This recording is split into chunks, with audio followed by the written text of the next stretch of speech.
Avnish, can you see my screen? Yes. Should I zoom further? Yeah. Okay, one second.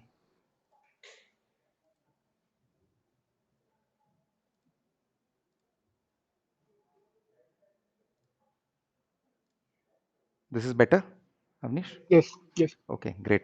So this is going to be the agenda for today. Just give me a second. Just give me a second. Can somebody switch on the fan or something? It's getting really hot. Yeah, so this is going to be the agenda for today. This is a basic introductory session to macros or VBA.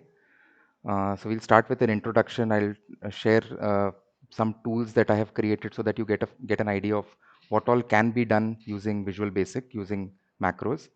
Then we will look at the editor where you write the code, where you manage the code and so on. Then we will discuss about how to record macros, how to run them, how to edit them slightly to make it dynamic and relevant as per your use case. Then how do you write the code, certain very basic principles of programming, code management, commenting, variables, and so on.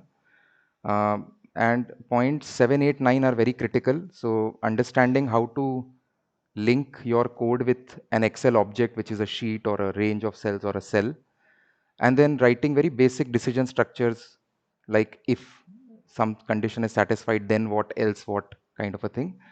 And last but not the least is going to be some very basic looping scenarios I'm going to cover, which is where the actual automation can be then seen.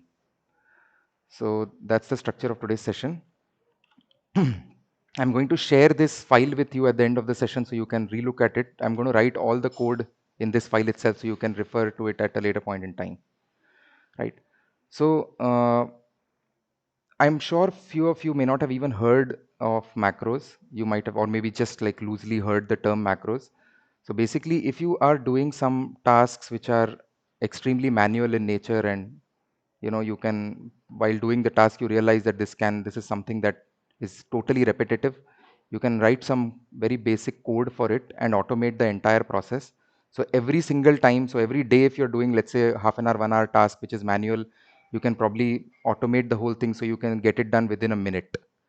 And I have done it when I was working, and I've done a lot of consulting assignments as well. So it is basically days of work that gets done in a matter of minutes. That's the power of Excel automation. Uh, I'm sure everybody is aware of the Excel formats, right? So there is the basic format that everybody might be using is XLSX, which is I believe everybody uses this, or XLS if it is an old workbook, Excel 97 to 2003. Uh, Whichever Excel files have macros in them, they need to be saved as XLSM, and M stands for macros. Um, there is also a concept of, so by the way, if you save an Excel macro file as XLSX, the code will be gone. So next time when you open it, there'll be no code in it. The automation will be lost. Also, there is another format called XLAM. So the basic difference between XLSM and XLAM is XLSM may whatever code you write, you can only run that code in that file. While if you write something and save it as XLAM, it can be, that particular code or automation can be run in any file. It's called an add-in. So it basically gets attached with Excel, and then it can be run on any file that is open in Excel. So that's a little bit about the file formats. I will just show you a couple of demo tools. Um, so, okay. So there is a tool that I have created to automatically send emails. So let's say there are these three people and we want to send an email which is a personalized email with some attachment or something. You have the data in Excel. What you want to write in the email is here. This should be the subject. This should be the email body with some dynamism as well. So I want to basically write everybody's name. And if you have an attachment, then you can just put an attachment path. So if you want to like automate email sending through Excel, it can be done. Check this out.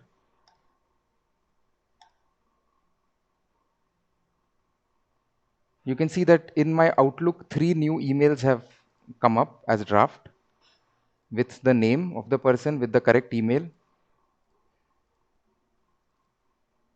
and the third one as well. Right? So you can, so something like this. So if I have to send, say, 100 emails to some people with some attachment with some specific text, I can easily do that using Excel. Obviously, there's also mail merge and other things. I was just showing you what all you can do using Excel VBA. I'll give you another example. We basically, till about a few months back, we used to send pay slips to all employees of our company using this tool that I had created. So you can, yeah, it is linked to, so Kaushal, yes, it is linked with Outlook, cannot be linked with Gmail. So you have to first, so this particular code that I wrote it can only work with Outlook. If even if you have a Gmail account, you can add that Gmail account in Outlook and then you can use this. No, there's not much of a difference. I mean, there are a few things, but there is not much of a difference between Excel 2016 and 2019. As far as macros is concerned, very, very minimal. But yes, in terms of other formulas and other things, a lot of new things have got added. Right? Okay. So I'll just show you this particular tool. So there is data of, say, 2 employees and all the data that you typically need, including deductions and HRA, etc. And here you go. I can simply, one second, I'll just refresh. Yeah. You can see there are only 4 sheets here. And when I click on this button, it will create 2 more sheets. So if I had like 10 employees here, it would have created 10 sheets. That's how this automation has been done. And what it does is it uses this template, it copies this template onto a new sheet, gives it a new name, and fills all the data. That is what I have done using this automation. And obviously, you cannot send an Excel to somebody as a payslip, right? So if you click on send, it will convert this sheet into a PDF. You can see that for Chandni, this is the PDF that has got created. So that Excel sheet has been converted to a PDF. Similarly for Karan as well.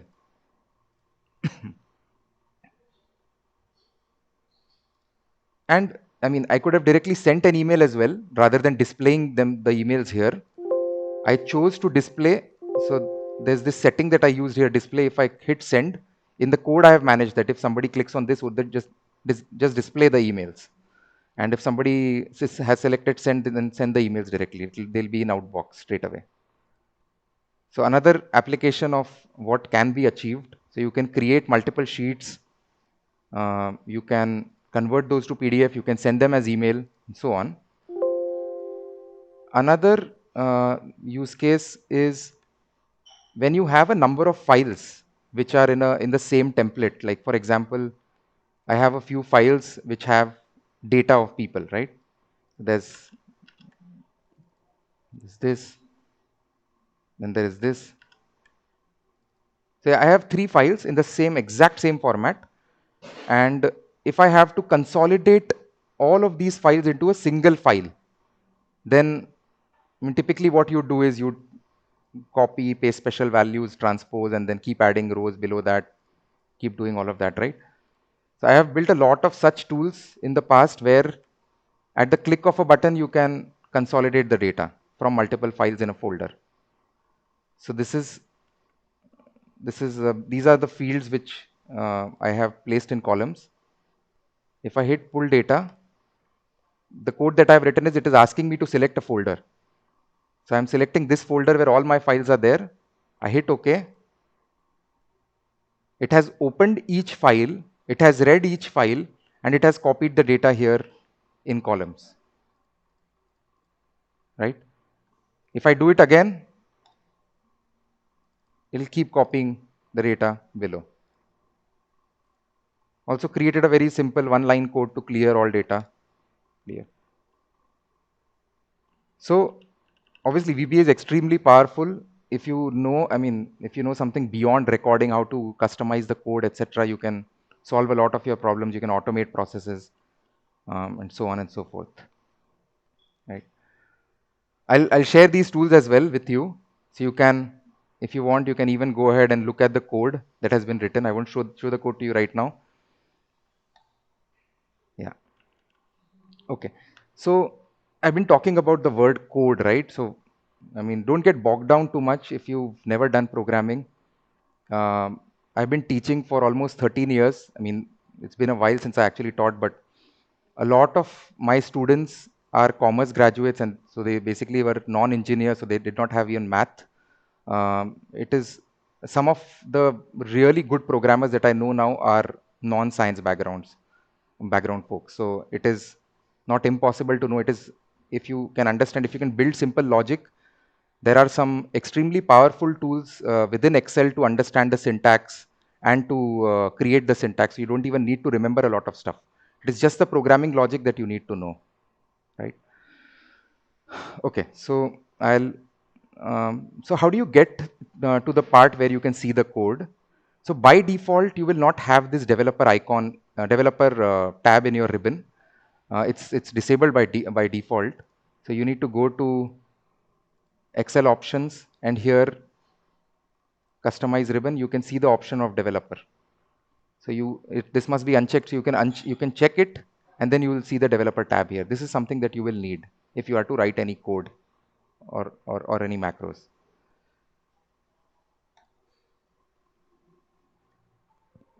Just like from Excel files, can the VBA macro read data from Word and consolidate? Yes, it can read data from any type of file. So I've done automation from Excel to PowerPoint. I have done automation from Excel to Word, from text files to Excel. So all those kind of things I've done. It's possible, but it's a little advanced. Okay, so now I have clicked on Visual Basic within my developer tab. It opens this new editor. There are two parts to it. One, this is the project explorer. So any file that is open will reflect here. If I open a new file, Control N, see, I can see the new file as well. So all the files are visible here. And if I have to automate this file, I'll start writing code here and not here, right? So just remember that part.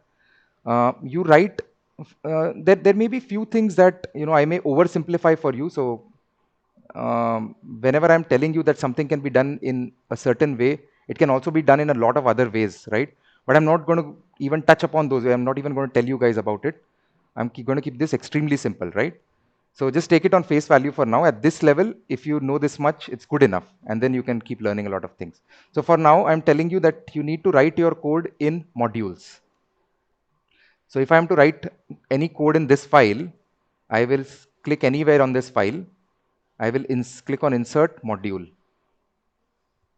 Yeah. So I was saying that once you have to get this developer tab, so you have to customize the ribbon. You can just right click here, customize the ribbon, and get the developer tab. And once you get the developer tab, you go to Visual Basic, right? Okay. And then here you write code in modules only. So you have to go to Insert Module, and that's where you start writing the code. This is my coding window. This is where I write my coding language, which the machine can understand. Right? How do you write code? You start with sub, which is basically short for subroutine. You give a space, and then you give the name to the macro. So say my first macro, right? If I hit enter, it will automatically put two brackets here, and it will put an end sub. So whatever I write between the sub and end sub becomes a part of this macro, right? Let us write just one line of showing a message box. This is the syntax for a message box,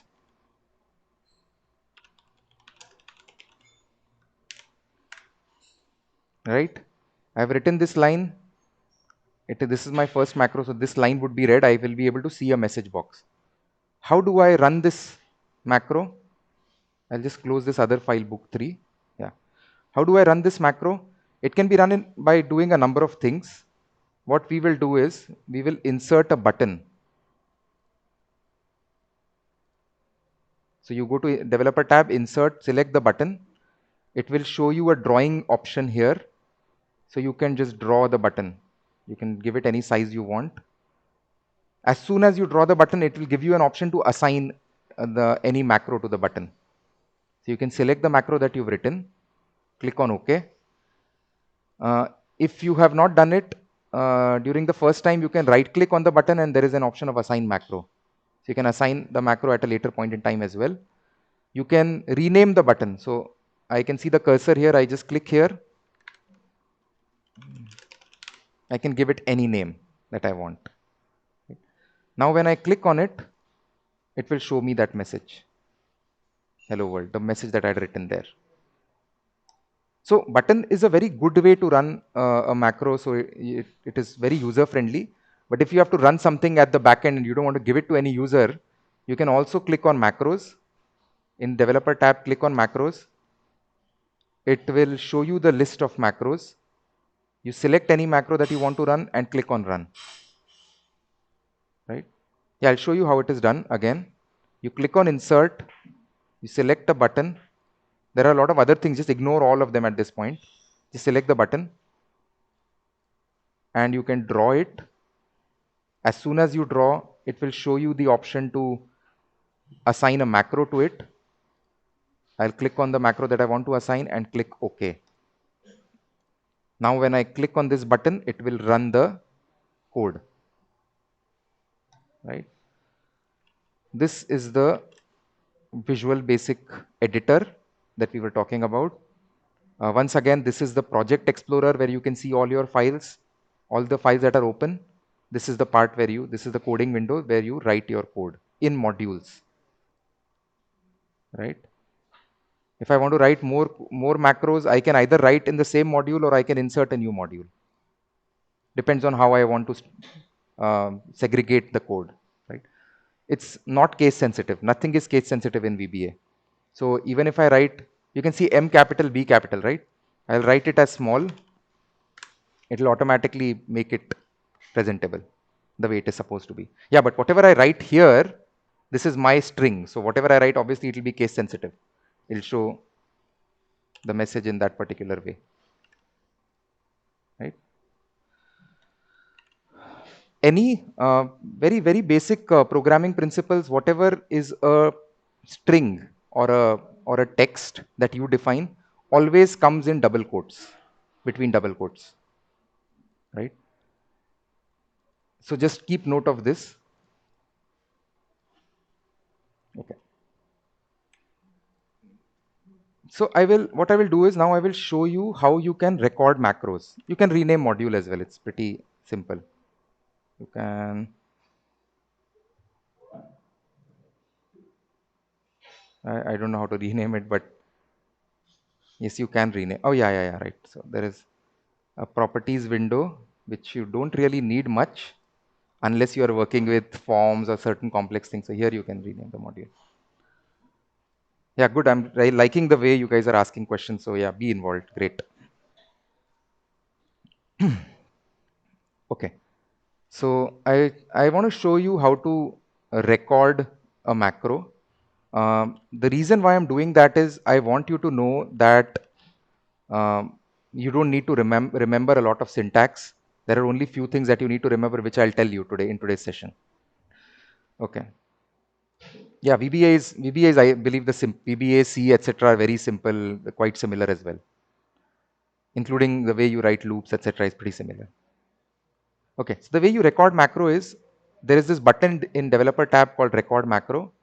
So I can click on it. It will, by default, it will give a name. So macro 1. I can hit OK. So now it has, it started the recording part. So whatever action I perform on Excel now is going to get recorded. So let me do something. Let me write something in this cell. Say, right. Let me increase the column width. Let me give it some colors. Let me give it borders. Let me increase the font size. Right? I've done a lot of actions. Make it bold, etc. Right? A lot of actions I've performed on this. And all of those have now got converted to a backend code. So what I will do is I will stop recording. Okay, that same code has got created somewhere in Visual Basic in one of the other modules. So this module has got created with all that we had recorded. Don't worry about it. I don't remember any of this even myself. In so many years, I have never tried to remember anything like this. I simply record and I try to use it wherever I want. Right? Uh, so this is the code that we had recorded. I will just delete this column. Now that we've stopped recording, let me delete this column. And let me try to run the same code again, which got recorded in macro 1. So if I click on this, it will perform the exact same tasks again. See, it has done the font thing, background color, border, everything has got done the same in the same way. But whatever I recorded was specific to this cell. If I want to use it somewhere else, I have to make some changes. That is something that I'm going to teach you today. Yes, there will be a recording. I'm going to share the recording, Tejas. Yes, Vipul, we can give comments as well. That is one of the agenda points. I'm going to show you how to put comments. Can we use this macro in other workbook? We can, but you will have to write things in a different way. You will have to give reference to that workbook and so on and so forth. But as I said, if you have to create something which you have to which you have to use across workbooks, what you should do is you should create it as an add-in, and then you can easily use it in any workbook. Right? Okay. So yeah, I showed you recording, uh, and I showed you how to record a code, how to run it, etc. Right? Okay. One more thing I want to tell you. So when you run a macro, right, there'll be no option to undo. So if there is a bug in your code and you've messed up the data, there'll be no way to undo it. The only way to undo is before you run the macro, make sure you save the file. And after running the macro, if you think you've messed it up, then just close the file and don't save changes. You can see, like now, you can see there is an undo option, right? I'll just run this code again. See, the undo option is now disabled because there were certain lines of code, so they cannot be undone, right? Okay. Can we record Excel plus browser? No, you can't. You can't automate. You can't record anything that is happening on the browser, but you can do Excel automation on the browser. This is not a part of today's session at all. It's pretty advanced. But yes, you can. I have done automation wherein I have copied data from multiple web sources as well into Excel. Thanks. Good question, Tejas. Right. So we've done this part. Couple of small things. Whatever code you have written in VBA, right, in as a in a macro, you can also run that code directly from here. So I don't want to go to Excel and waste my time and click on a button or something. What I want to do is I want to straight away run it from here. There's an option here, an option to run. So I can just click on it. It will execute the code. See. So if you are in a hurry, you want to do it from VBA itself, you can do it from here. I generally like to do it from Excel because I can see what's happening. Yeah. Also, if you are running the code and if there is a bug, right? For example, if I've written something here like this, which is wrong, I run it. It is showing me an error. I can click on debug. It will show me where the error is. So I know exactly where I have made a mistake, and if I can correct it here and now, I can do it right here. Or what I can do is I can stop the code, I can rewrite this aram se and then rerun it. So I can totally choose ki bhai ye galat hai, so I'll delete it and then I will rerun the code. So it has going to move to the next line. I can continue running from here, or I can stop and then rerun it. So those are some of the very basic things of how do you work with the coding editor, with the Visual Basic Editor.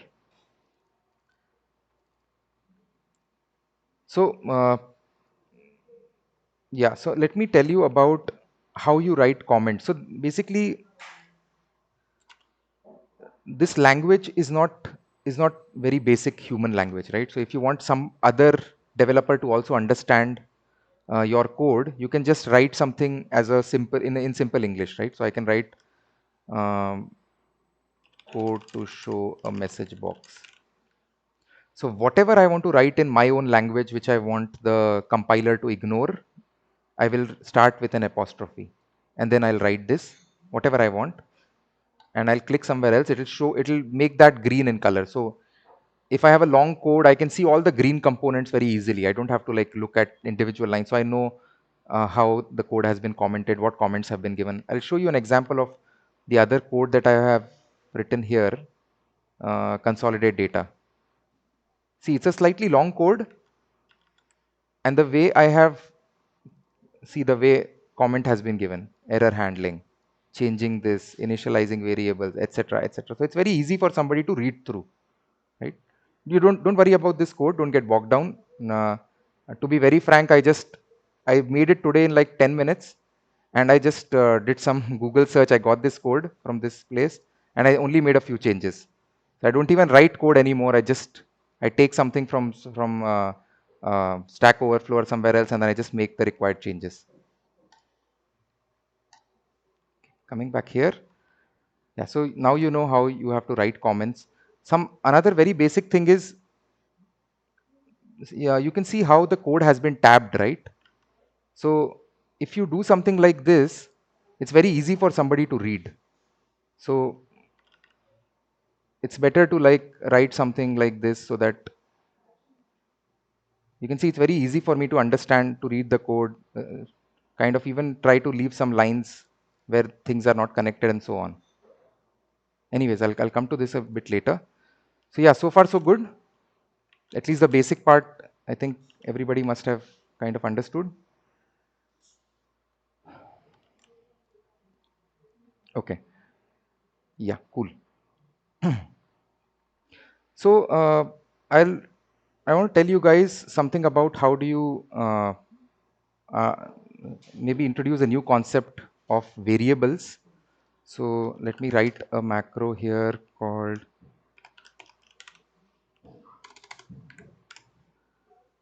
so instead of writing a message box of say hello, okay, what we can do is we can, rather than hard coding this thing here, we can assign this to a variable. So I can say x equal to hello and message box x. So you can see I've assigned a value to this variable x, y, j, k. You can take one letter, you can take multiple letters. I can even call this Karan. That can be the name of the variable. You can give it any name you want. And then you can use that variable anywhere else in your code. Now, anybody who is a programmer, normally what they do is they first initialize this variable. So they say that Karan is a variable which can hold a string value, or x is a variable that can hold an integer value, and so on and so forth. Now, for this particular session, I can tell you that you can do away with it.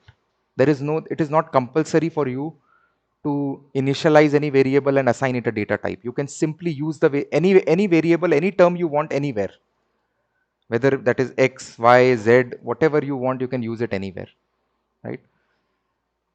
So I will just try to run this. So Aditya, I will answer your part here. The part where the macros runs from the backend is from the Visual Basic Editor. So I can click anywhere in between my sub and end sub, and I can click on this play button here. It will run this code. See, it showed me hello. This is how you use variables. I can even have something a little bit, differently done. Like for example, I have x as a number say 10, y is another number, say 5, and message box x into y.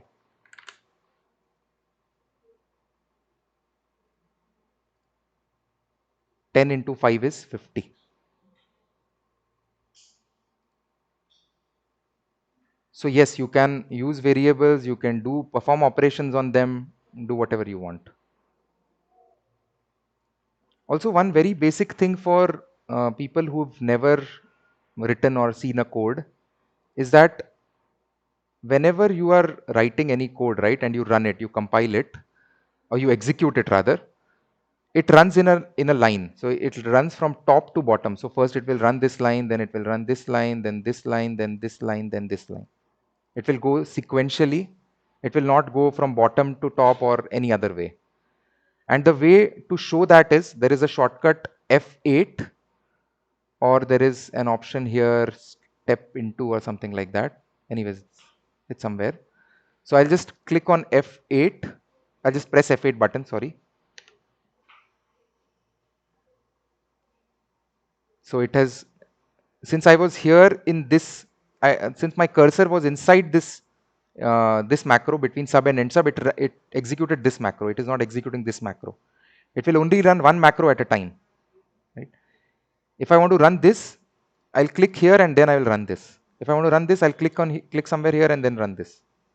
Right? So I'll press F8. So it is now reading this line. It is reading this line. It is reading this line. Then this. And once I execute this line, it will give me the message. And then the last line. So there is a question that has been asked, will it save the results of previous macro? So whatever you are running in a macro, it will get executed.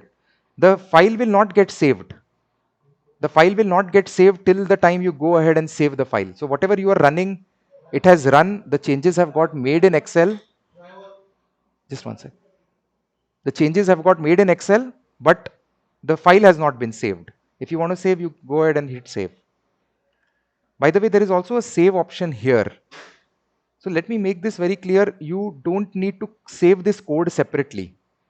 If I save this Excel file, it will save the code as well. Or if I save from here, it will save the Excel file as well. So both of them are one entity for you. There is no separate file that gets formed. It is only one Excel SM format file that gets formed, which also has the code, right? Okay. So that is a bit about variables. Um, so good to know, right? And it will be important in the last step. So when I touch upon the looping part, you will have to use variable somewhere, right? Okay, now coming to point, now these three are the most important points and we're going to spend a lot of time covering these 3 points.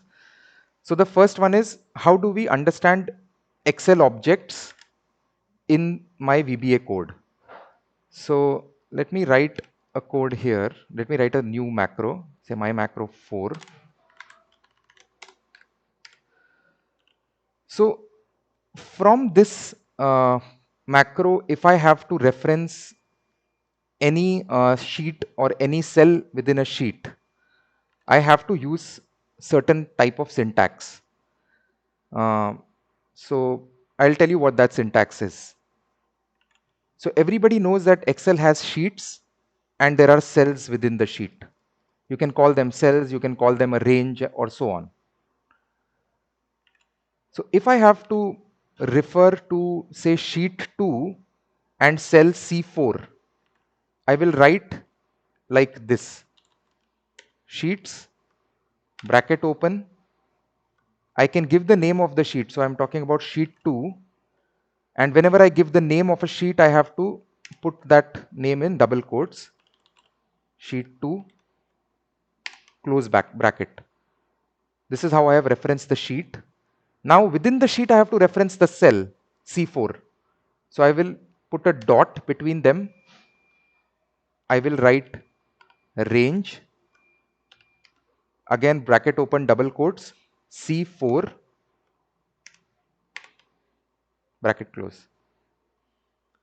Now this can be understood by Visual Basic.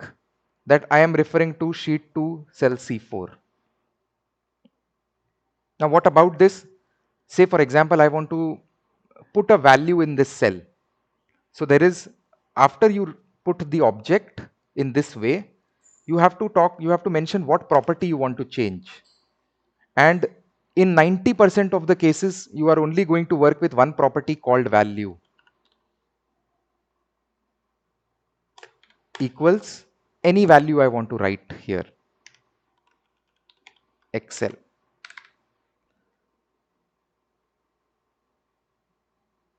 Yeah, so by doing this, this will put this value Excel in the cell C4 of sheet 2. Let us try to see if that works. And we'll try to execute the macro by using a button. My macro 4. See, it has put the value here.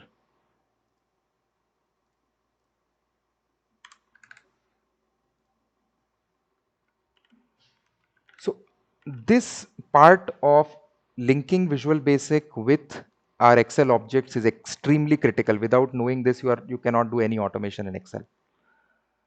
And what I'm going to do is I'm going to tell you some substitutes to these as well. So for example, if I don't want to use the sheet name, instead I want to perform this operation on the active sheet, the sheet whichever is currently open.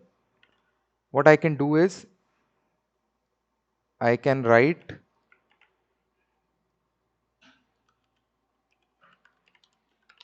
instead of sheet 2, I am writing active sheet. Now this code will run on whichever sheet is active. So if for example sheet 1 is active, it will perform that operation on sheet 1. We can try to check. I'll run the macro from here. My macro 4, run. See, sheet 1. So this particular syntax will work on the active sheet. There is another substitute. Instead of using this, you can also use the sheet number. So for example, 1, 2 or whatever, right? If I, let's say, use 1, or let me use sheet number 2. Which is sheet number 2? Not this. This is just a name sheet 2. This is sheet number 2. See, this is the second sheet from the left. This is sheet number 1, sheet number 2, sheet number 3. So you can even use the sheet number. So these are the 3 alternatives to reference to a sheet object.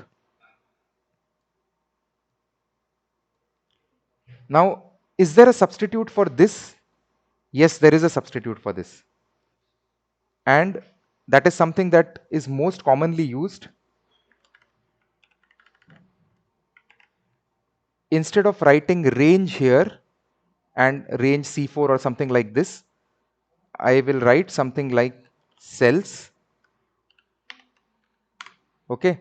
Now within cells, you will write the row number and the column number separated by a comma. So if I have to reference to C4, what is the row number and column number? Can somebody write in chat so that I know that you guys are with me? Yeah, so what is the row number and what is the column? Can you separate by a comma?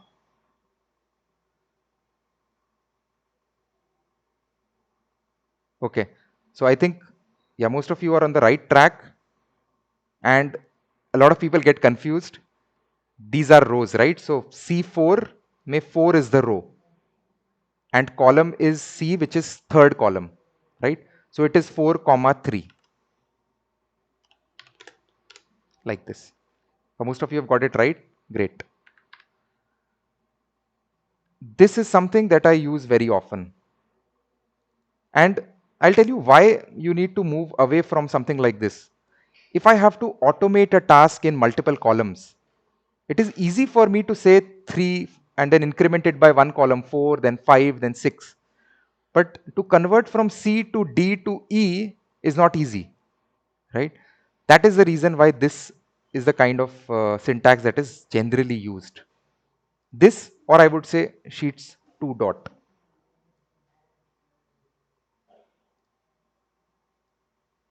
Right? Either the sheet number or the sheet name followed by this, followed by the property, which is the most common property that you will be using. There are other properties that I'll tell you, right? Okay, so there is one question: can I insert word Excel in the cell in which my cursor is present? Yes, you can. So instead of this, you can also write active cell. So I can write something like active sheet dot active cell dot value equals Excel. Okay, I will just, okay, if I don't want to run these lines, what should I do? If I just want to run this line, what should I do? Can I do something quickly? Yes. Comment them. Very good. So put a quote. Now I can do like this, which is obviously one of the ways. But if you have to do this for 100 lines, it gets tedious, right? So what you do is, there's also a shortcut. You can select all your lines and you can click on this comment block. You can see apostrophe came everywhere. And then if you want to uncomment all of them, uncomment block. If you cannot see this toolbar, I'm sure by default, I think this toolbar is not there. You can go to edit, sorry, you can go to view, toolbars, and this toolbar is called the edit toolbar. See, I unselected it, so this is gone now. Right? So if you are writing a fair bit of code, you'd need this. Right? Yeah, so good one. So all I have to do is I'll have to comment this code if I don't want to run them. Now only this part will run. So I can go anywhere. So let's say go here. Oh, sorry. Okay. So I believe it is, sometimes this happens. Whenever you see an error, don't get bogged down. So first thing you do is you can just put the same error message on Google, type that error message and Excel and VBA, and just look at the results. I'm sure you will get an answer. So you don't write active sheet. Active cell means active sheet and the active cell. So sorry.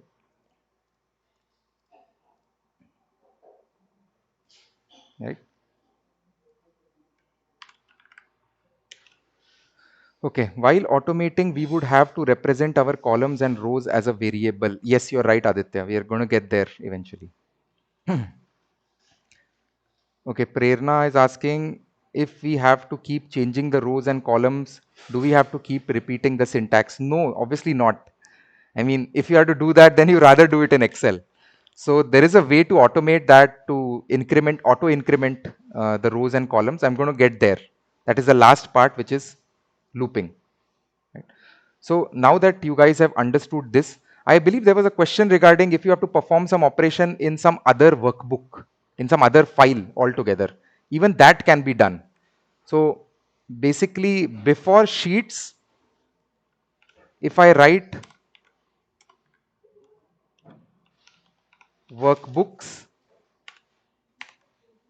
and the name of the workbook, xyz.xlsx, pura name with the extension. If you do this, if you write this, then it will perform the same operation on this workbook and on this, in this sheet, in this workbook, and on this range. But this workbook has to be open. If the workbook is not open, it won't know where the workbook is, right? And the code that I had written to consolidate that data into a single file, I had one of the lines that was written was workbooks and the path. So the path, exact path of whatever.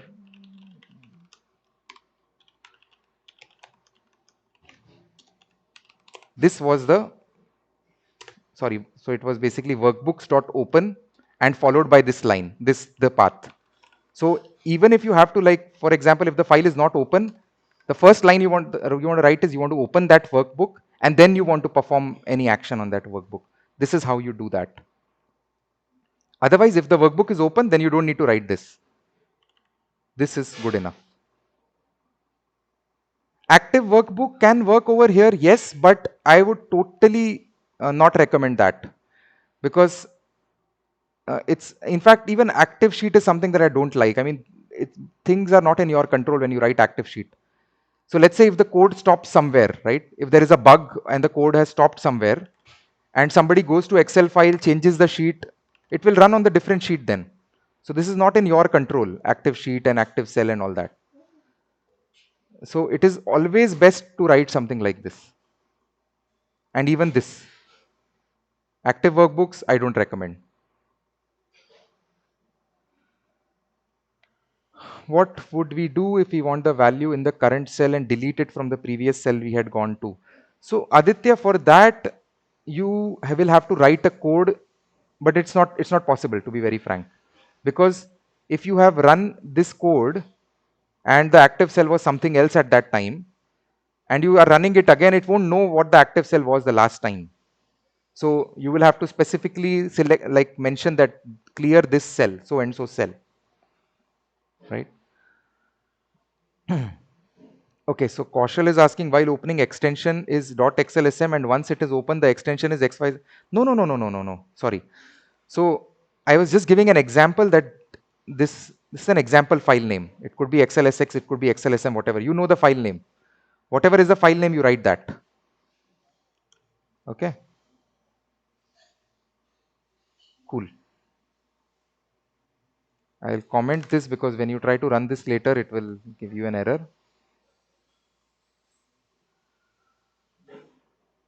XLSM is a macro enabled workbook. Yes.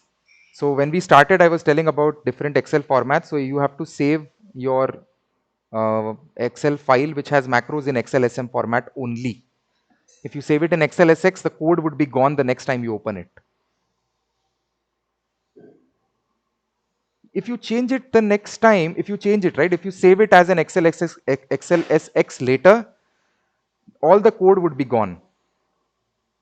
So you never save a file with macros in an XLSX format.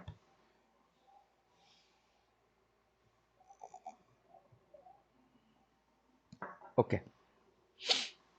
So now I will, now that you know about Excel objects, let us try to marry two things that we've learned. One of the things is uh, recording a macro, and the other thing is this particular Excel object syntax that we learned. Let's try to marry both of them. So uh, I showed you how to record a macro and use it somewhere, right? So this was the macro that we had recorded. Let's say if let us do that again to get things in perspective. Let me create a new sheet.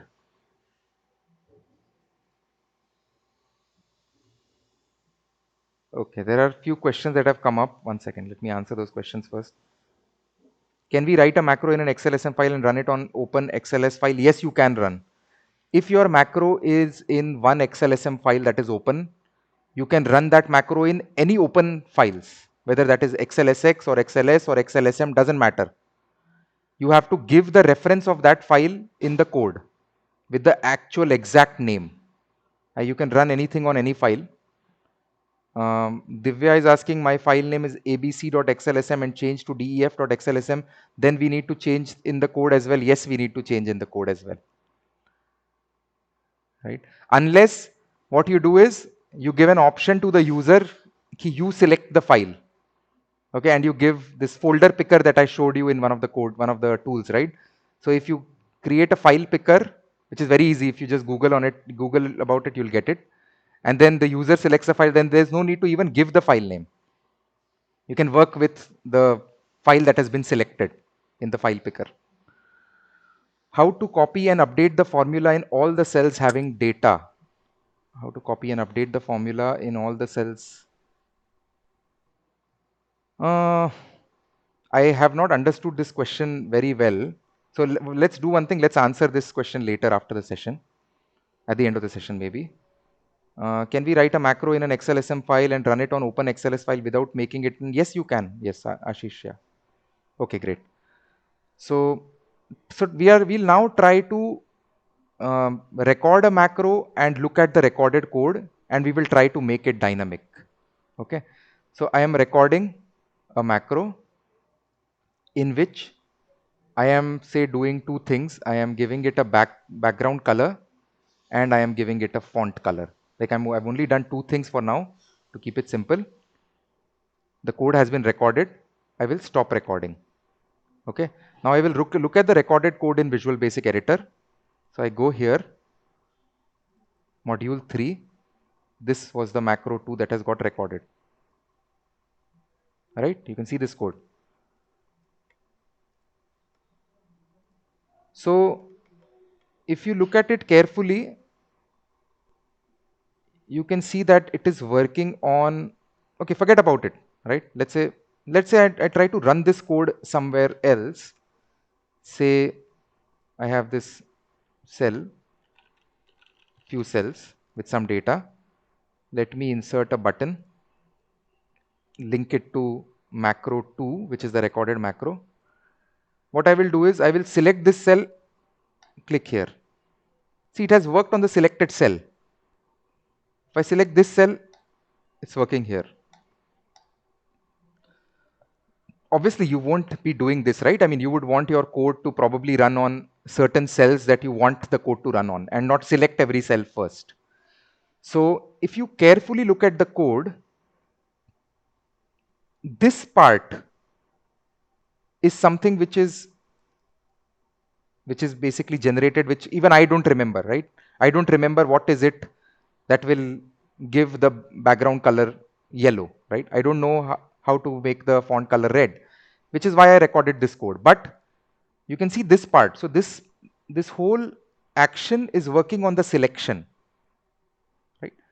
That is the reason why whichever cell is selected, it is working on the selected cell. If you have to make this work on any other cell, what will you do? Can somebody write in comments?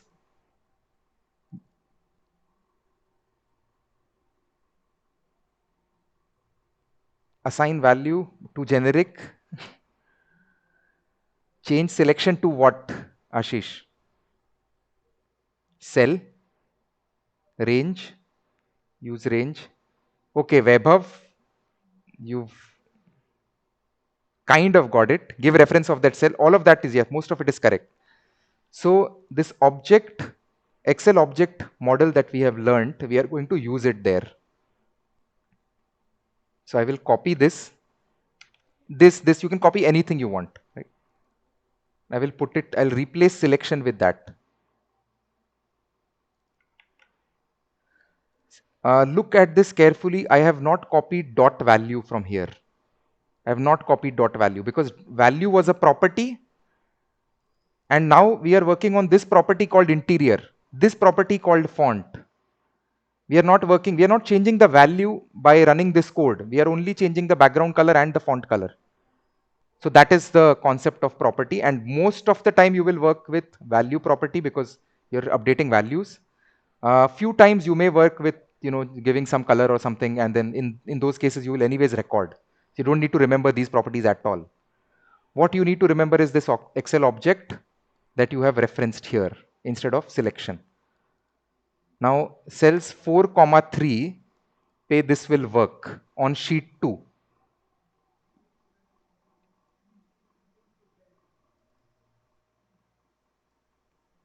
Yeah, Vipul, we will address your question in a while.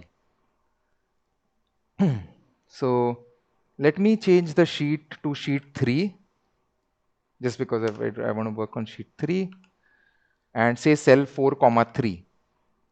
I will remove all of this. So we are talking about cell 4, 3, which is this cell, right? If I don't select this cell, it is still okay. I can click anywhere else and hit this button. See, it has made those changes in C4 only. So if you know how to record a macro, I mean, you have only taken the first step wherein you have generated some code which you didn't know of. And till date, even I record a lot of code. I don't remember most of the things which can be recorded. But To make that recorded code dynamic, for that you needed to know about the whole Excel object referencing, which is the sheets dot cells or sheets dot range or whatever, right? So if you know both of these things together, you already now know a lot. You can do a lot of things by yourself. And we are going to try some of those things in the next 1 hour. Again, I'll just show this code. All that we did here was we replaced selection with this. And whenever you record a code, it will give you something like selection, or it will be very specific and very static. So you need to have the knowledge of updating certain static things with dynamic elements, right? Okay. Uh, so Vipul, I did not understand your question fully, but uh, I can, and if I'm getting this correctly, probably what you are trying to say is, can I take the part of, some part of the Excel values in a variable? Yes, you can. So for example, I will write X equal to sheet 3, say cell D5. Okay, there can only be one equal to. Okay, so either you have a variable at the left and a value at the right, or you have variable and a hard-coded value, but you can't have something like this, right? I'll remove this. So now what I'm doing is I'm simply assigning a value to this variable X, and say I want to use this variable somewhere else. Sheet 3 dot range A1 dot value equals X. So the first step I did was I assigned a value to X, and then I updated this cell by the value X. 1 second. So what I'll write something in D5. I will write Vipul in D5. Okay, 1 second. So it is not letting me save the same macro because I've already used that name. So I'll have to save it as macro 5. Yeah, I've written Vipul here.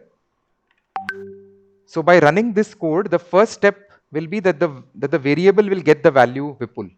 We can run it line by line and check. See, if I hover on X, it is showing me X equal to Vipul.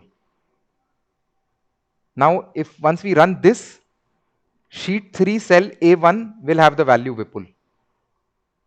F8, see. So yes, you can play with variables the way you want. Okay.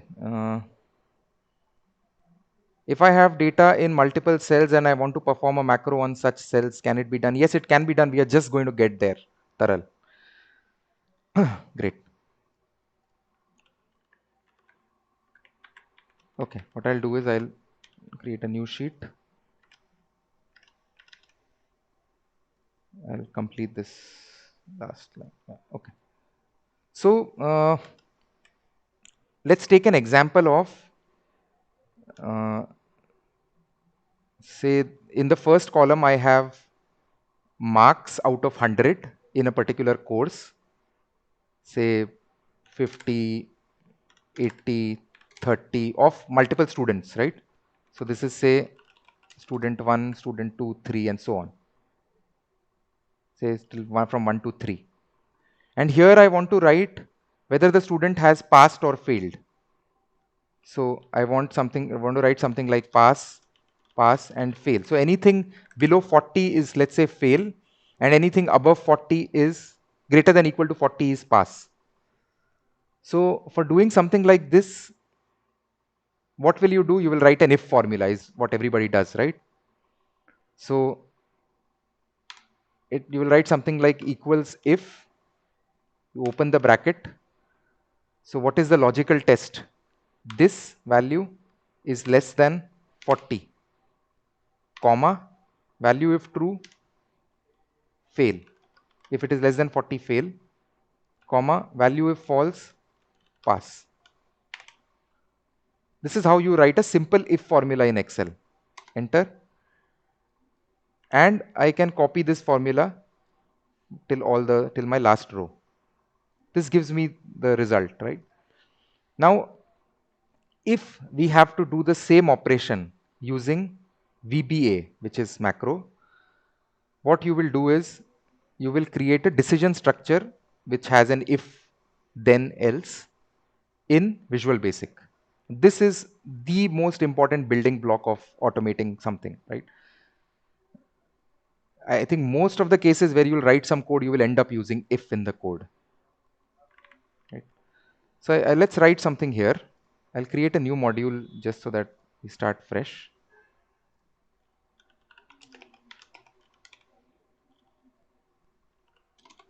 I think we've written till 5, yeah, 6. Okay. So this is the syntax of writing a decision structure. You start with an if space. It's a simple line. It's a simple, almost like an English line. So if I am giving the reference of this cell for now. So B1, sheet 4 and B1. So sheet 4. This is how I have reference to the sheet dot cells or range, whatever you want to write. So let me write cells. We are talking about the cell B1, which is first row and second column. 1, comma 2. Which property do you want to check? You want to check the value property. If this is less than 40, then. So now this will create a logical rule. This will create a logical condition, right? If this condition is satisfied, then what? And whatever you write between if and end if will be run. This part of the code will only be run if this condition is satisfied. Else it will never run this part of the code. It will straight away skip and go to end if. And there is also one more thing, that you can add something like else. So if this condition is satisfied, then this will happen, whatever you write here. Okay, let me write in comment. If condition is satisfied. Else may if condition is not satisfied. So whatever you write here will be run only if the condition is not satisfied. Do we have an else? Else if? Yes, there is an else if as well. Anyways, we can skip it, but yes, you can write more conditions. So else if, second condition, else if, third condition, and so on. Right? You can read about it. Okay, so what should we write here? If we are only trying to get the value of pass or fail here in this cell, what should we write here? Write in comments. I'm waiting.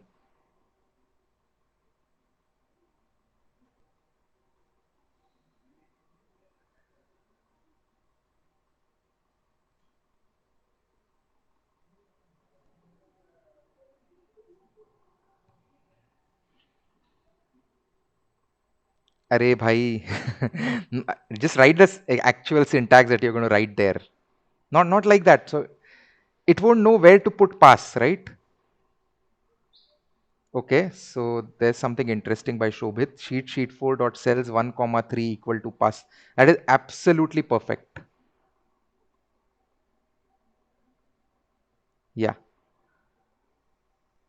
So Vikram, we are not going to put a message box. We just want to write the value pass in this cell. I think a lot of you are getting it right now.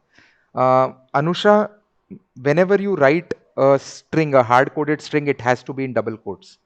If you write something like this, it will not work. Right? Okay. Yeah, great. I'm going to copy Shobit's code and place it here. Okay, by the way, it was slightly wrong, and I think everybody followed suit then. It has to be fail, right? In case of less than 40, it has to be fail. And yes, that's correct. In else, you write pass.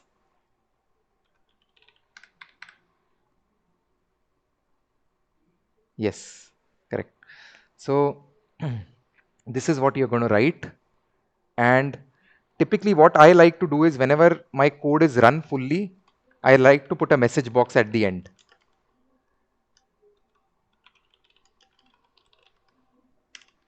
like this. Okay. So let me run my macro 6. Again, we'll give a button.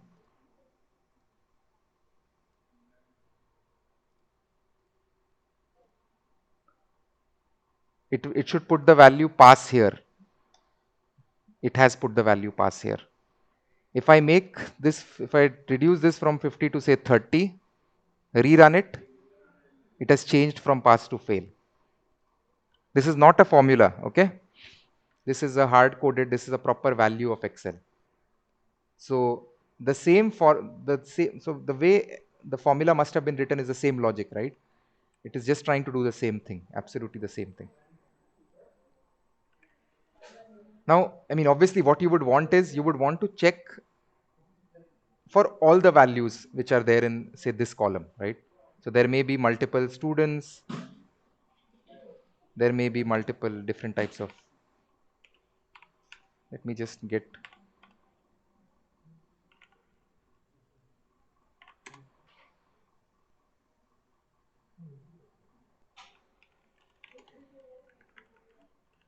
just 1 second, huh? Just 1 second.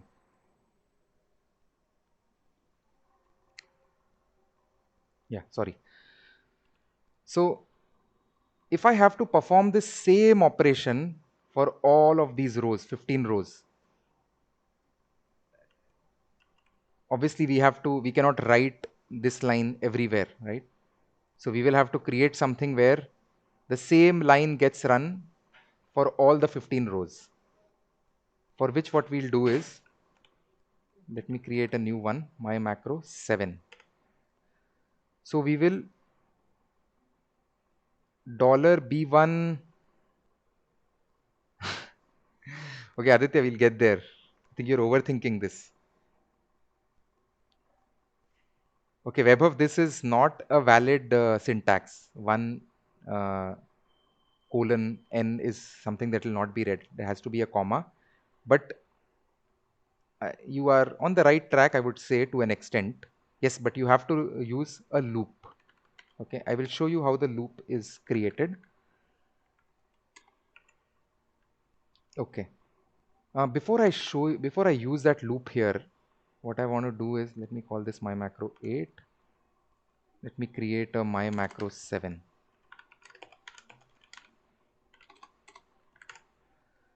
So the way you, uh, so by the way, I told you, right? So the way the code is executed is from top to bottom, from the first line to the last line. And if you put a loop in between, it will keep reading those lines again and again and again till the time, based on the condition of the loop. So let me show you a very simple loop. It is a for loop. And this is the syntax for writing the for loop. After for, you use a variable. You can use X, Y, Z, anything. But it is a good practice to use I, J, K as variables for the loop. So typically, if you write for I, everybody would know. Once you look at and if any other developer looks at the code, they would know that this is a loop. It's very easy to identify. Equals 1, TO2, 3. Say 1, 2, 3. From any number to any number.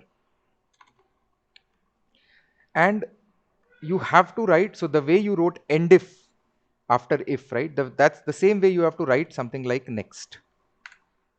Now, whatever is between for and next will be looped. Okay. And let me write message box I. So let me show you how does the value of I change, how many times this is run, and so on and so forth. Right?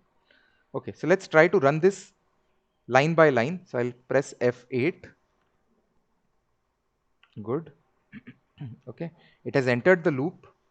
What is the value of I when when it has entered the loop for the first time? It's 1, because you've said that it has to start with 1. Yeah, Ashish, slightly wrong. So just hold on. Then if I press F8 again, see it has shown me 1. It has executed that code of message box I. Then it has gone to next.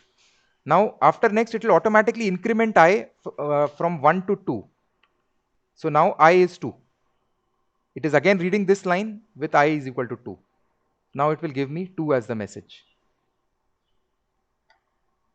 And again it has gone to next. Again it has, now I is 3. We will get message box 3. Now if I again press F8, will it go back here? It won't go back here because it has done its values from 1 to 3. So it will straight away move here. Right. So with the help of a loop, you can repeat the statements which are written between for and next. That is the objective of having a loop. Take a minute, think about it, right? This is how you write a loop. You start with for, you give a space, you put any variable there. It could be your name, anybody's name, but best practice is to start with I equals the first number to the last number. And whatever you write here will be looped as many number of times as the loop suggests. This is the last line, next.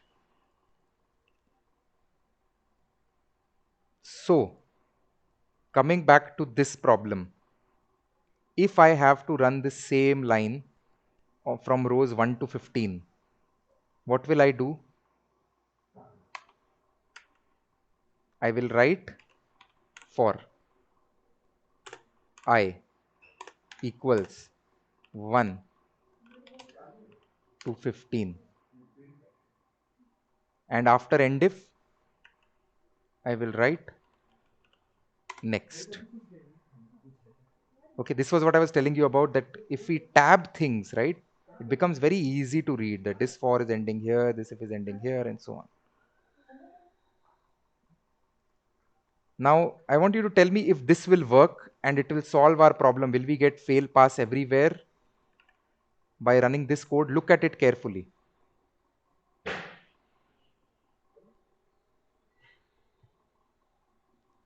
Okay. Need to use I. Great.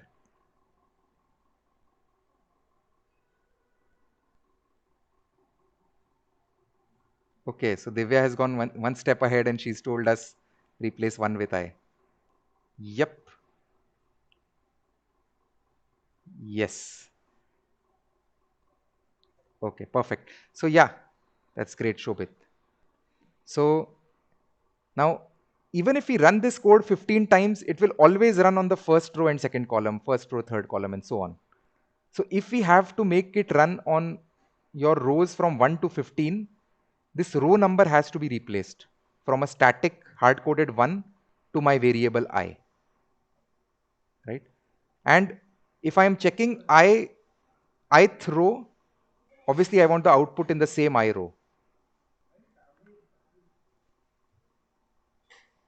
So if we make this change, this is how we can run the same 3 lines of code on all the 15 rows. And we can check. How will we check? Right click, assign macro. We will assign it to our latest macro, my macro 8. Okay. And let's hope it works. There you go.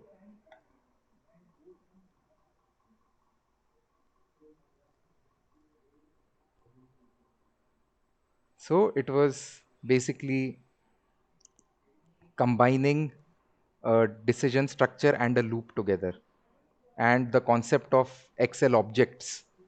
How do you reference to the cells? All of these put together, you were able to solve this problem.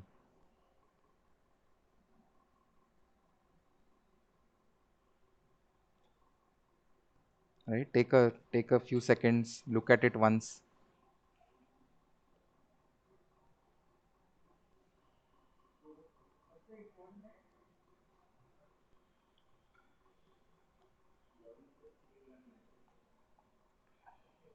Okay. So I think, I mean, there was a batch yesterday. So compared to that batch, I think we can probably do a bit more. I can see that we have a good enough pace. So that's a good sign. Uh, let's do one thing now. I'll create one more sheet. Every time we have to check now. Oh, very good. Automate it in a way so that whenever we enter a new row, then we get this output automatically. Yes, you can. And thank you so much for bringing this up, both of you, Taral and Aditya. So uh, there is a way to find the last row of your data.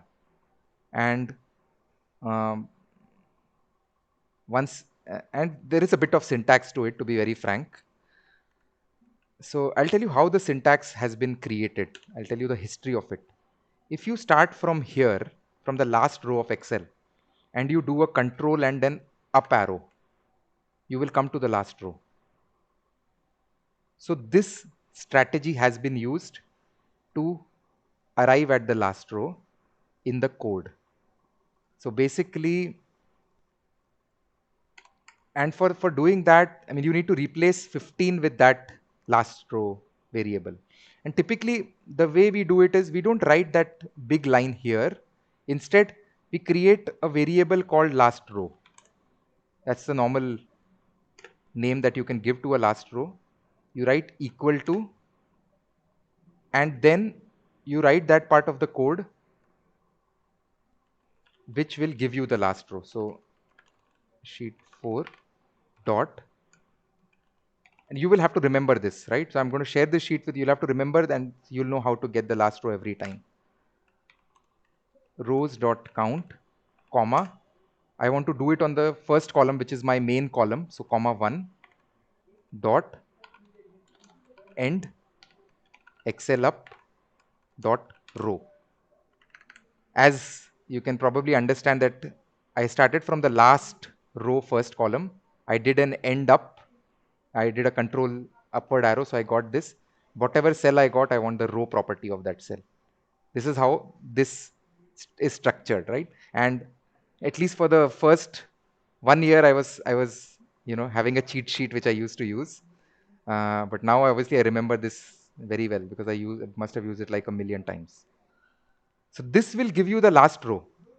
And then what you have to do is you have to replace this 15 with the last row variable.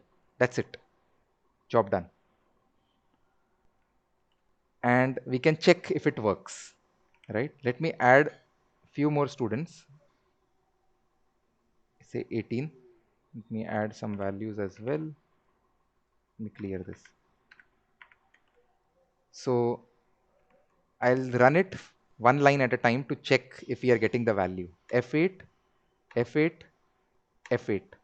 Whenever you are running, you can go and hover on any variable, it will show you the value. See, last row equal to 18. That means now it will run from 1 to 18. So your job is done.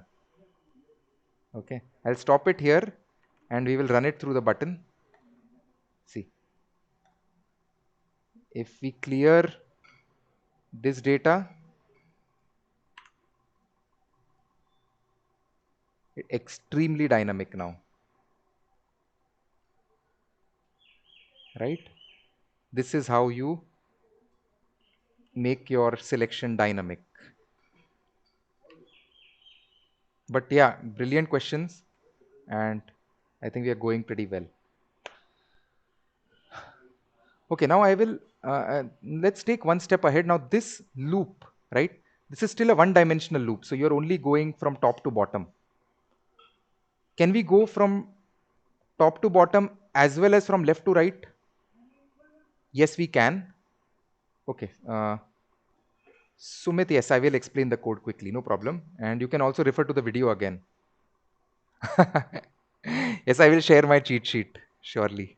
In fact, what I'll do is it is way too messy. I'll probably create a better cheat sheet and share it with you. Can we automate VLOOKUP function? Yes, we can automate VLOOKUP function, not a part of this as at all. But You can, if you are inquisitive enough and curious enough, you can search for something like application dot worksheet function dot vlookup. Then all your worksheet formulas can be applied from here.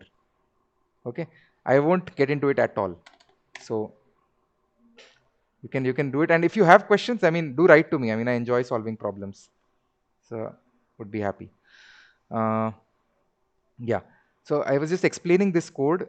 First line is to get the last row. This is a part of the cheat sheet, but you need to remember that this is the column which you want to like, which is your main column. You wouldn't do it on C column because C column se kiya to you will get 1 as the last row. You have to do it on A column, which is your primary column, the primary key column. So this is how you write the loop for I equal to first one number to another number. Next is where the loop ends. Anything you write in between the if and next, for and next, will be looped. Every time the loop runs, I will increment from this number to this number. So, and the way you've written this is, this was the same code that we wrote for the first row. The same code we have written here, but we have just replaced that one with I. So that every time you run the loop, it increments from 1 to 2 to 3, and these values will change accordingly. Right? Cool. So let's create a two-dimensional. Let's create a two-dimensional loop. So we are going to get some, again, some marks of people between say 10 and 90. Copy, paste special values. That's how I quickly generate data. I love rand between. Okay. So now that you have this sheet, you have so many values. And what you want to do is, for each of these values, you want to again perform the same check. If it is less than 40 or if it is more than 40. And instead of putting a fail pass, let's say I want to color them in a way that anything that is less than 40 has to have a red background color. Anything which is more than 40 has to be a green background color. Right? This is what I want to do. Now, I want you guys to tell me, just type somewhere, what steps should we follow for this? And don't give me the exact code, just tell me the steps.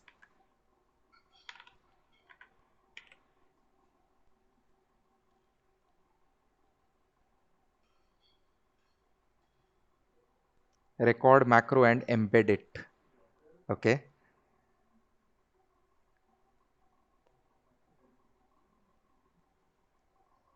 Seems like somebody is writing a big story. I'm waiting for it.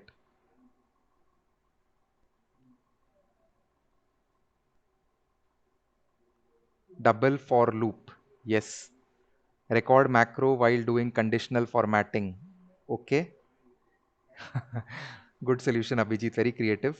If condition dot interior macro. Okay. So I think if I put all of your suggestions together, then yes, we can solve this. Abhijit has gone one step ahead and he's saying, let's just record conditional formatting. You can do that as well, but I, the way conditional formatting actually works is, behind the conditional formatting window that you can see, there is a code that is something like this only. It is actually checking for a condition in a set of cells and it is performing some operation, right? So we're not going to jump the gun and straight away record conditional formatting, but yes, we can record a macro to get the code for coloring cells, and then we can put that somewhere in our code, right? Before we record, let us first write the code.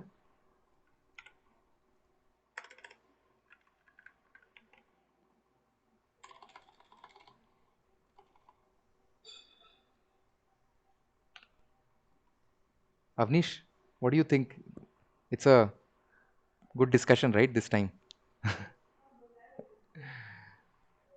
Really happy with the kind of engagement. Great. Okay.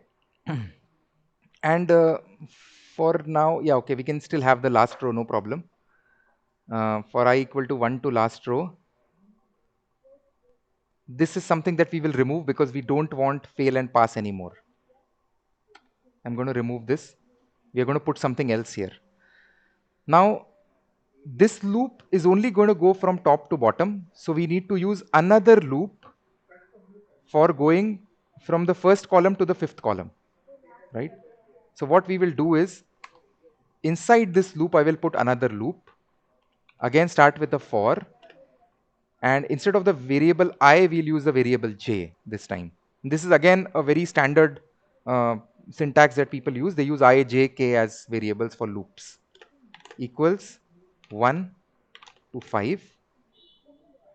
And after endif, I will put the next.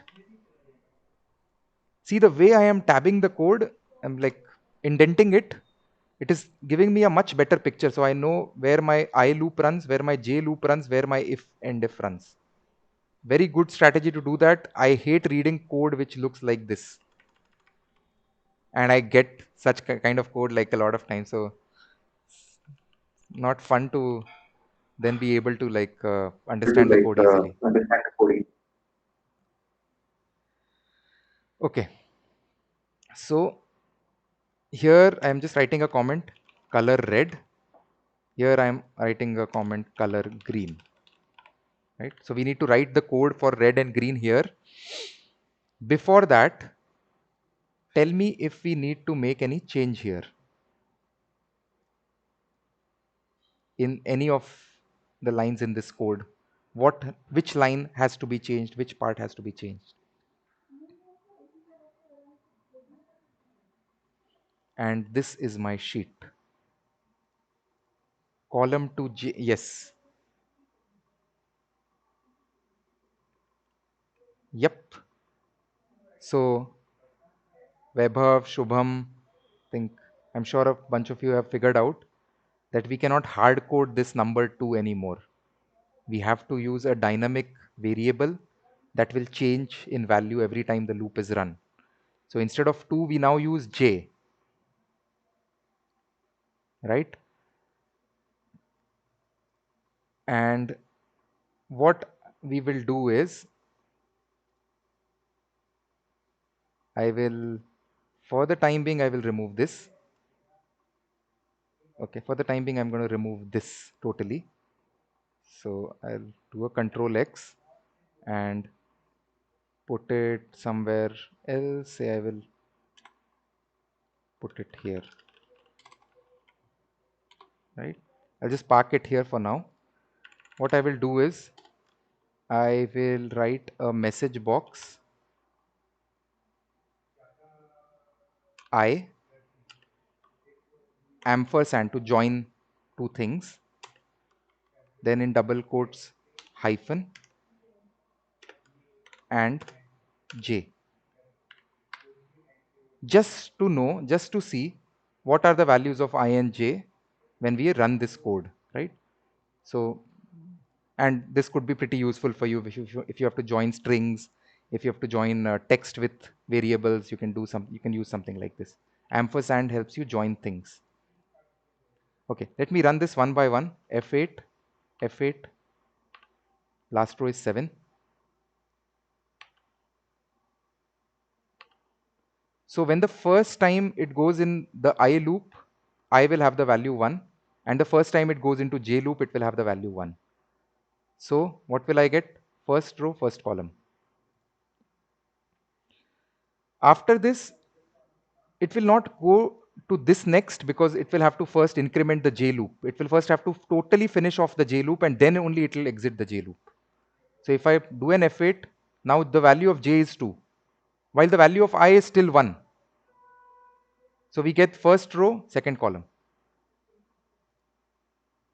Again, if I do first row, third column,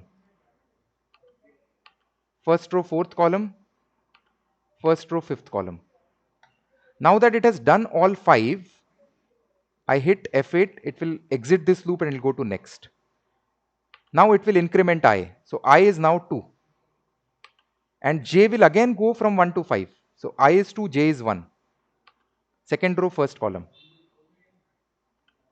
Second row, second column. And so on and so forth. So The way this is going to move is it is going to go from here to here, then here.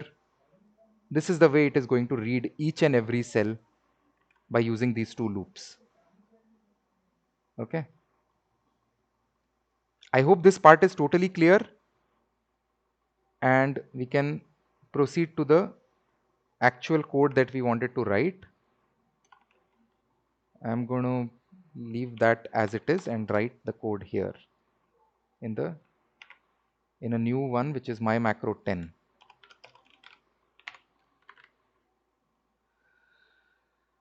Okay, that's the reason why we have now put these two variables here, I comma j. So I being from 1 to last row and j being from 1 to 5. Okay, by the way, last row ke liye what the problem was, we have to now use sheet 5. So I'll put sheet 5, sheet 5. Right, we are good. Okay, so now it will get 15 as the last row. Okay. Can we do last column thing than using 5? Yeah, brilliant. Yes, we can. And again, from my cheat sheet, this is what you will write.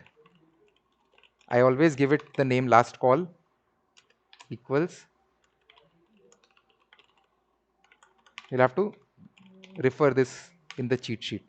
First row, last column, dot end excel to left dot column.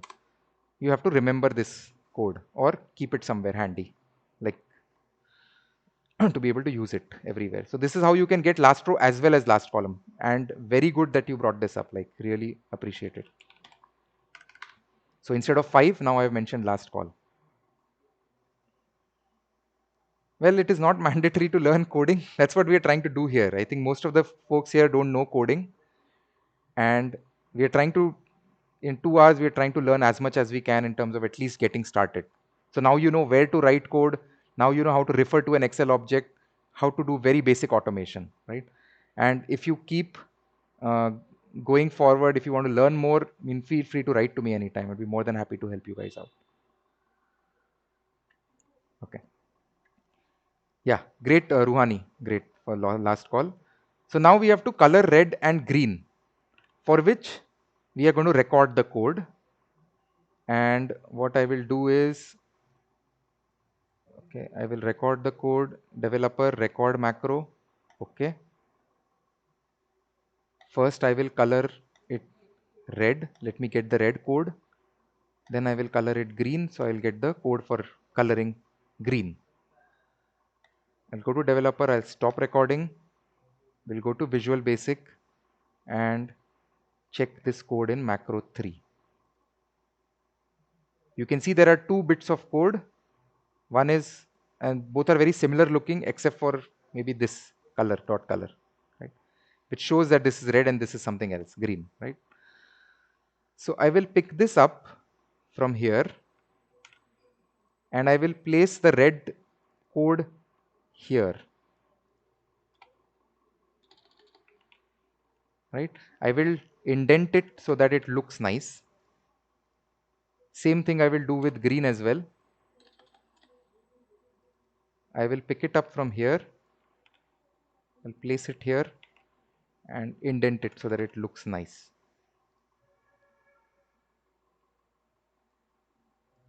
Okay.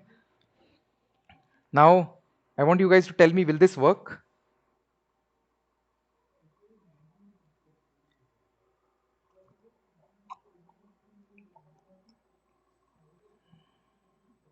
Selection needs to be changed. Yeah, so you guys have got a hang of it, I think.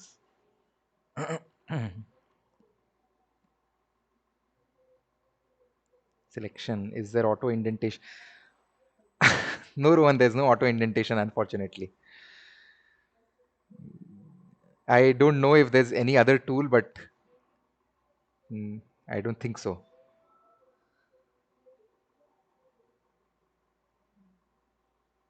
Selection color to be changed. Will it run with an indentation error? Yeah. There is indentation is not compulsory. It's just only for the for easy identification and easy reading. That's it. It's only for your own benefit.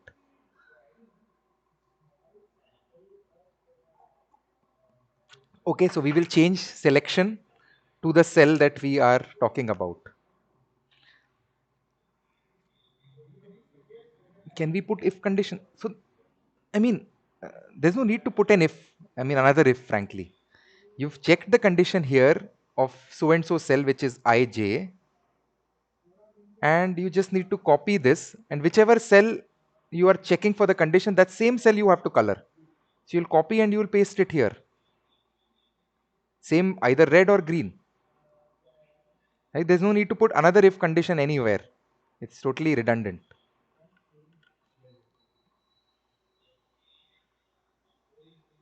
Right?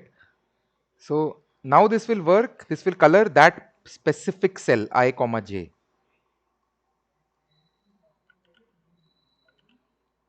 And we can run this and check. It is going to run on sheet 5. So we are on sheet 5. Let us, this is my macro 10. We'll put a button.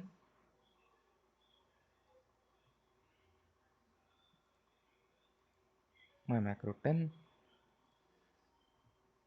I can, I mean, ideally I should, yeah.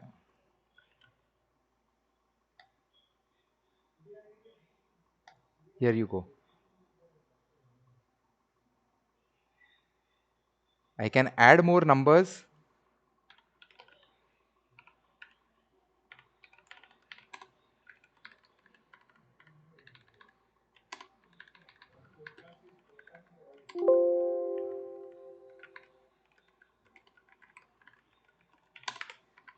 Right? I can again run this. Now it is considering dynamic rows, dynamic column, and it is doing it on the entire range.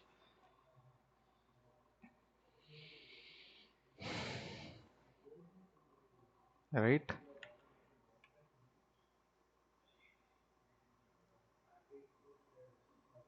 This kind of a code is very much used. Like I use it day in and day out, multiple loops.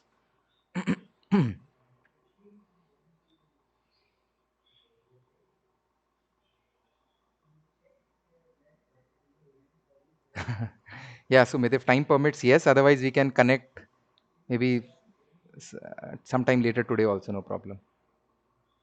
I don't want to hold everyone because it's just a 2-hour session. And at the same time, I don't want to confuse everyone as well. I mean, this is actually too much for a 2-hour session. Normally, I take about 5 to 6 hours to do this much, maybe 8 hours. Right. By the way, yeah, email part, sure, yes. I can even share the tool with you. By the way, the part of writing this, the part of sending the email, I have not written that myself. I am smart enough to not waste my time writing much of the code which is readily available. So there are many people who are doing really well. So there is a guy called Ron De Bruin. This guy on his website has all of these automation tools, mail PDF. Just a second. So I have mail from Excel with Microsoft Outlook. Mail the whole workbook, mail one sheet. He's done everything for you. Mail one sheet, mail this, etc. This is the code. I am just smart enough to be able to understand what these guys have written and use it the way I want it. And there are other resources as well. And at one point in time, I used to even contribute myself in forums. Now I don't have time, but that's the reason why I thought maybe share it with people real time.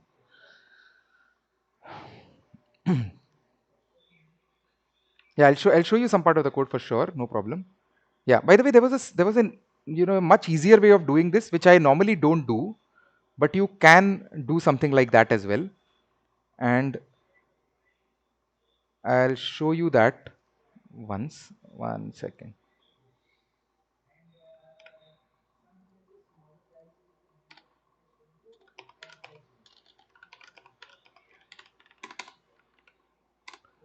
So instead of writing so many loops and last row, last column, etc., right? You can do away with all of this. Okay. and you can just write one loop, which is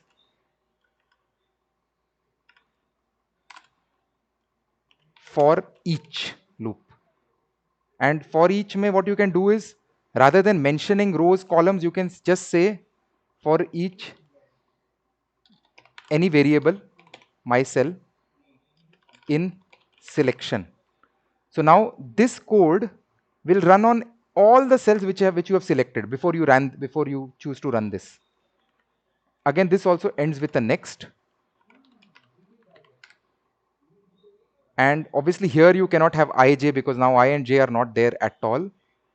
So if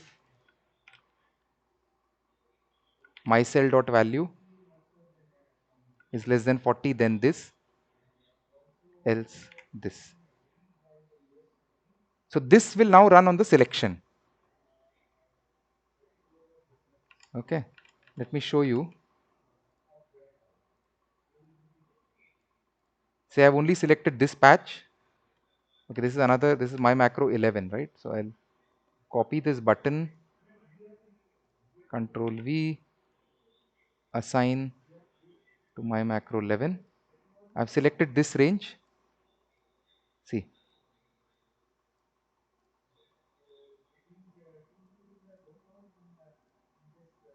so I was just showing you that there's something beyond an IAJ as well. If you want to just sort of write a much simpler loop and do something like this, but to be very frank, I don't use this very often, but it's just used sometimes.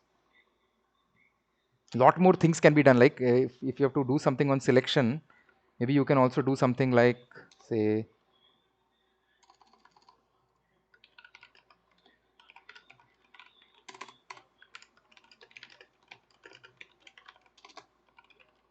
this is a variable, so I can use anything. I can even use cell, whatever I want to use.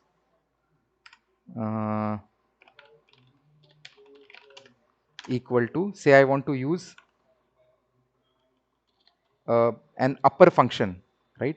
So I want to basically, let's say there are some cells with values, and if I want to convert them to uppercase, normally what you would do is equal to upper, select this,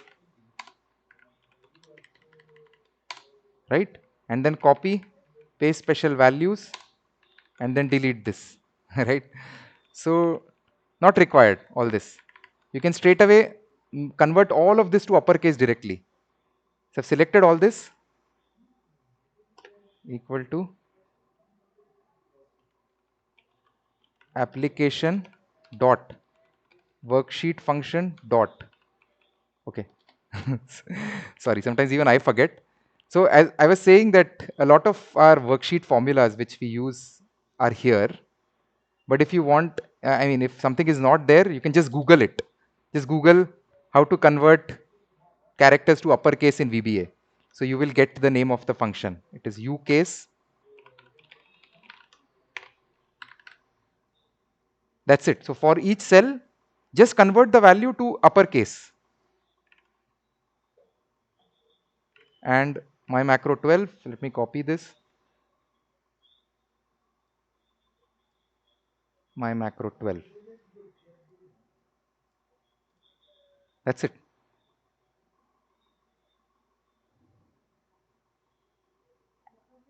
Right? Uh, there are a lot of other things also, but I can't really get to everything.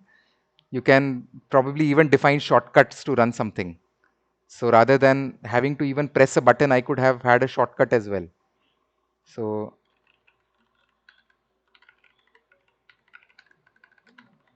say this, if I want to have a shortcut to this part of this code that I've written to convert to uppercase, I can go here. This was the name of the code. There is this, you go to options, shortcut key, control, and give any key that is not one of the standard keys, like you can't do a control S or something.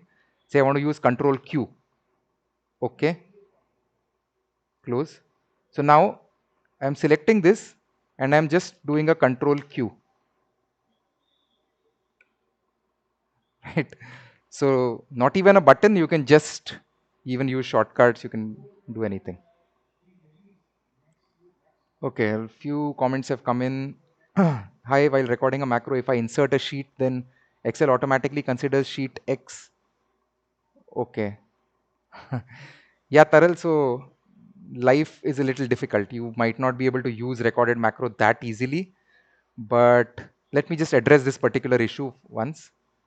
I have inserted a new sheet, okay, and I've recorded that. So I'll stop recording. I will check the code. Sheets.add after active sheet. Whenever you do something like this, whenever you add a new sheet, it's a hack. If one of the things you should know is, if you've added a new sheet, it automatically becomes your active sheet, right? So what I could, after this, what I could do is, I could even give it a name. I could say sheets, sorry, I could say active sheet, because I know that the sheet I have added just now is my active sheet. So I can say active sheet dot name equals, say, Karan. And then whatever I want to write, I can then reference it as sheets Karan dot cells 1 comma 1 dot value equals Excel. So what I did was, I added a new sheet, I changed the name of that sheet, and then I put a value in one of the cells in the new sheet. Okay, let me delete these two sheets because not required. So from here, I want to run that code. What I will do is, let me insert a button, macro 4. Macro 4 we can check. Yes, macro 4. See, it has inserted a new sheet, it has given it a name Karan, and it has put this value here. That's how you have to, obviously you need more practice. VBA also has complexity issues like other coding languages. My personal take is VBA is the simplest language. I am from a chemical engineering background, and I learnt VBA from scratch. And by only looking at online resources, no classes, nothing. I believe it is one of the simplest languages, almost as simple as C++ or C. If we have data in a different date format, is it possible to change in same format? Yeah, I mean, you, the same thing, right? You can just record. So if I have a date as, say, 4th June 2021 example, right? I can change the date format here, say like this maybe, right? If I want to change all the date formats to a specific date format, again, the thing to do is you record the code. So I'll just record the code of converting the date format to another format, which is, let's say, this. Okay. Now I stop recording, I go here, and I can see this is the code that has got generated again with the word selection. All you have to do is you have to use it on your set of cells. If you know the first row, last row, the range, you use a for loop, or otherwise you can just say for each cell in selection.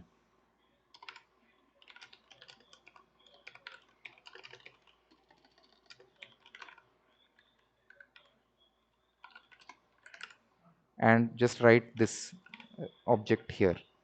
That's it. So I still do this, I go to macros, I run this macro 5. See, it's changed. I mean, obviously, I don't see a, maybe if you are performing a number of formatting operations at one go using a code, yes, it will definitely help. All your columns you can format. You can record the format of each column and then apply it column by column. Then, rather than using this, uh, you could probably use for I equal to whatever 1 to the last row of that column, and then do it for each column like that. 1 to 100 next, and then sheets cells I comma whatever column you're talking about, 4 5 whatever, then this. And then if you want to do it on the second, on the fifth column, then you again copy paste, you put a different number, different format on the fifth column. So all those things you can do very easily. If we have data, yeah, okay, this is done. So yeah, I mean, overall, that's what is the basic stuff that I could teach in a limited amount of time. Uh, okay, if we have time, we can. Yes, you're going to get the recording today. You can practice later for sure. I'll show you the code that has been written for the. Uh, for 1 second. For the. Let me just delete this. I'll be sharing this file as well with you.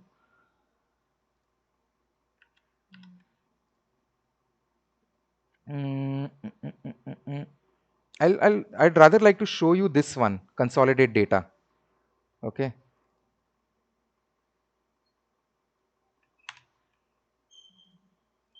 Yeah. See, this is the code. You know what I did? I searched on Google, and this was just 10 minutes before the session. Okay. Uh, Excel VBA get data from multiple workbooks. Right. I typically trust Stack Overflow. I trust Mr. Excel. Few other things. Few other. Chandu is good. And this is how I got this particular code. I straight away copied pasted the code. It was very well commented as well for people to understand. Okay, see the way the comment has been written. Obviously I made a few changes to make it simpler. And see, this guy has said this is the folder picker, which will automatically open a window to select a folder from where you have to read the files. And then which files? XLS. Tomorrow if you want to read TXT files, you can mention TXT here. Then there is a do while loop. So don't worry about do while and all. You'll never use it in life. But what he has done is, till the time there is no file left, he will run this loop again and again and again and again. So so basically every time he is trying to open a file and then get data from that file, that input sheet to your output sheet. So this is one of my files.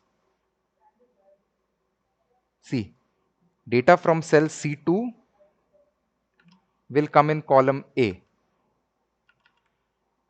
C2 is this second row, third column will come in column 1 on a new row.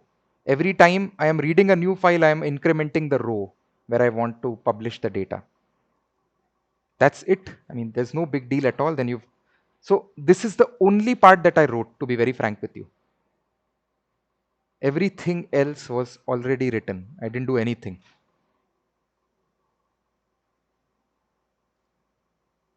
And what it does magic.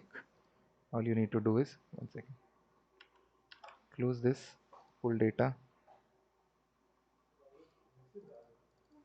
I selected this, clicked OK, it's pulling the data. I have done similar assignments for a lot of clients as well back in the day, and this really saves a lot of time for everyone. Okay. So I believe we are done with the session. I mean, in terms of the time also. If you have, if do you want to like, somebody wants to say something, has a question, feel free. There will be more sessions, but to be very frank, Vipul, at this point in time, all sessions would be similar. And out of say the 1,000 odd people who are interested, if there are say 50 odd people who want to progress further and are doing well, they picked up fast, I'd be more than happy to even take you through very advanced stuff, like even forms and all. Like if you want to work on user forms, all these things also I can then eventually cover, if I mean for a limited set of people who learn a lot and who want to progress further. Thanks, Divya, and thank you everyone.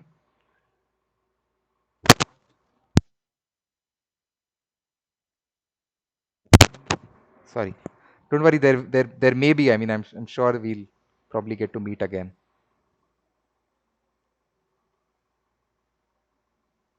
Thanks.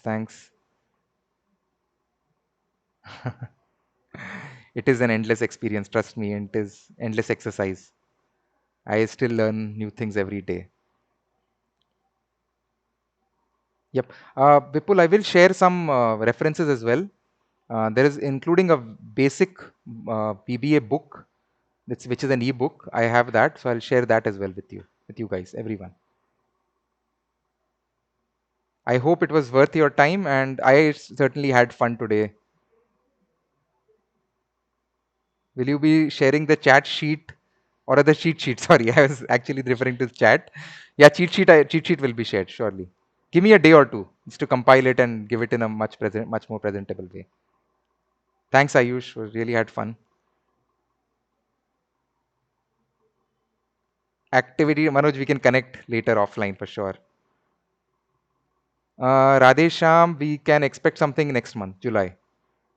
Let's see. And based on the other five sessions which are planned, if there are some good people who write to me and they are interested for sure, we can look at an advanced session. Great. So, cool, guys. Thank you so much. And I'll share the recording with you after this session. I have all of your email IDs. Don't worry. I'm going to send it to everybody who attended the session. Cool. All right. Take care. Thank you very much. Bye. Have a good day.